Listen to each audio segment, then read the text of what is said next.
বর্তমানে স্টার জলসার অন্যতম চর্চিত ধারাবাহিক কথা আরম্ভ হবার পর থেকে নানা কারণে দর্শকের মন জয় করেছে এই ধারাবাহিকটি। আলোচনাতেও জায়গা করতে সক্ষম হয়েছে কথা, কিন্তু টিআরপি তালিকায় এখনও সফলতা পায়নি, এখনও স্লট পায়নি কথা। এদিকে খারাপ খবর ধারাবাহিকের দর্শকের জন্য। হঠাৎই ধারাবাহিকটি ছেড়ে দিচ্ছেন জনপ্রিয় টেলি অভিনেত্রী অস্মিতা চক্রবর্তী। কেন ছাড়তে বাধ্য হলেন তিনি? কী ছিল বিশেষ কারণ? বেশ অনেকদিন পরে কথার মাধ্যমে টেলিপর্দায় কামব্যাক করেছিলেন অস্মিতা।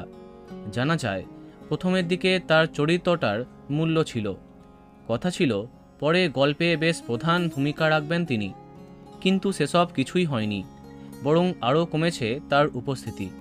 তাই অভিনেত্রী আশাহত, তেমন কোনো ডায়লগই থাকতো না তার মুখে। এদিকে সাথী ধারাবাহিকের অন্যতম প্রধান চরিত্রের অফার পান তিনি। নেগেটিভ লিড ক্যারেক্টারে তাকে আবার দেখবে দর্শক। শোনা যাচ্ছে তার চরিত্রের কোনো বিশেষ কিছু করবার না থাকায় কথা ধারাবাহিক থেকে আপাতত সরে গিয়ে সাথীতে মন দিয়েছেন তিনি। আর হয়তো একদমই দেখা যাবে না কথা ধারাবাহিকে।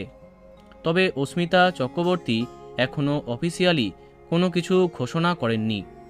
তো বন্ধুরা, তাকে কে কে মিস করবে কমেন্টে জানাতে পারো। ভিডিওটি লাইক এবং শেয়ার করো। এই রকম আরও অনেক ভিডিও পেতে সাবস্ক্রাইব করো কারেন্ট পজ। ধন্যবাদ।